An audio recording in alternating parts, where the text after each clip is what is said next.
Part 3 खतरनाक खोज यात्राएं और गायब हुए लोग। नमस्कार दोस्तों, एल डोराडो की तलाश अब सिर्फ एक कहानी नहीं रह गई थी, यह एक जुनून बन चुकी थी।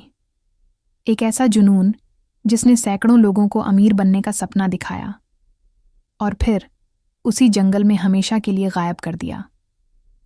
1500 और 1600 के दशक में यूरोप से लगातार नए अभियान दक्षिण अमेरिका पहुंच रहे थे। हर किसी के पास एक ही सपना था, सोने का, वह शहर ढूंढना जिसे दुनिया एल डोराडो के नाम से जानती है। लेकिन उन्हें यह अंदाजा नहीं था कि जिस जगह की ओर वे जा रहे हैं वह दुनिया के सबसे खतरनाक इलाकों में से एक है। घने जंगल जहां सूरज की रोशनी तक मुश्किल से पहुंचती है, ऐसी नदियां जिनका बहाव इतना तेज है कि पल भर में नाव पलट सकती है, जहरीले कीड़े और सांप जो एक काट में इंसान की जान ले सकते हैं, और सबसे खतरनाक चीज भूख और बीमारी। कई खोजी रास्ता भटक गए, कुछ दल आपस में लड़ पड़े और कुछ धीरे धीरे जंगल में खत्म हो गए। इन अभियानों में सबसे रहस्यमयी नामों में से एक था सर वॉल्टर रालीग। रैले को यकीन था कि एल डोराडो सिर्फ एक कहानी नहीं है।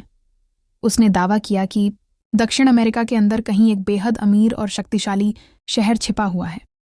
1595 में वह एक बड़े अभियान के साथ निकला। उसका लक्ष्य था ओरिनोको रिवर के रास्ते जंगल के अंदर जाना। रास्ता बेहद कठिन था। दल के कई लोग बीमार पड़ गए, खाने की कमी होने लगी और हर तरफ अज्ञात खतरे थे। फिर भी रैले ने हार नहीं मानी।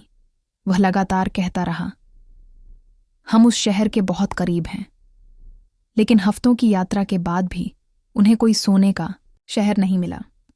फिर भी जब रैले इंग्लैंड वापस लौटा तो उसने दावा किया कि एल डोराडो सच में मौजूद है।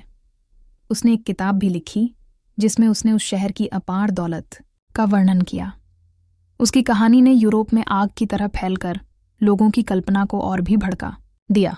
अब और भी अभियान निकलने लगे, लेकिन हर बार परिणाम लगभग एक जैसा होता। कुछ लोग वापस आते, कई नहीं आते। समय के साथ एल डोराडो की तलाश दुनिया की सबसे खतरनाक खोजों में से एक बन गई, क्योंकि जंगल सिर्फ रास्ता नहीं रोक रहा था, जंगल अपने रहस्य भी छिपा रहा था। कुछ यात्रियों ने दावा किया कि उन्होंने दूर पहाड़ों में चमकती हुई इमारतें देखीं। कुछ ने कहा कि स्थानीय लोगों ने उन्हें एक सोने के राज्य की कहानियां सुनाईं, लेकिन कोई भी पक्के सबूत के साथ वापस नहीं आया। और यहीं से शुरू हुआ सबसे बड़ा सवाल, क्या एल डोराडो सच में था, या फिर यह सिर्फ अफवाहों, डर और लालच से बना हुआ एक मिथक था?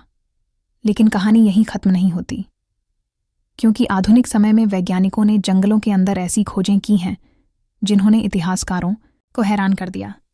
उपग्रह तकनीक और नई रिसर्च से ऐसे संकेत मिले हैं कि अमेज़न के अंदर कभी विशाल सभ्यताएं मौजूद थीं। क्या उनमें से कोई एल डोराडो हो सकता है, या फिर सोने का ये शहर आज भी कहीं जंगल के अंदर छिपा हुआ है? इन सवालों का जवाब हम जानेंगे अगले भाग में, जहां हम देखेंगे आधुनिक खोजें और वह सबूत जो एल डोराडो के रहस्य को फिर से जिंदा कर रहे हैं। अगर आप इस रहस्य की पूरी सच्चाई जानना चाहते हैं तो वीडियो को लाइक करें, चैनल को सब्सक्राइब करें और इस वीडियो को शेयर ज़रूर करें, क्योंकि अगले भाग में कहानी और भी दिलचस्प होने वाली है। मिलते हैं अगले भाग में, जहां शायद हमें एल डोराडो का सबसे बड़ा सुराग मिलने वाला है।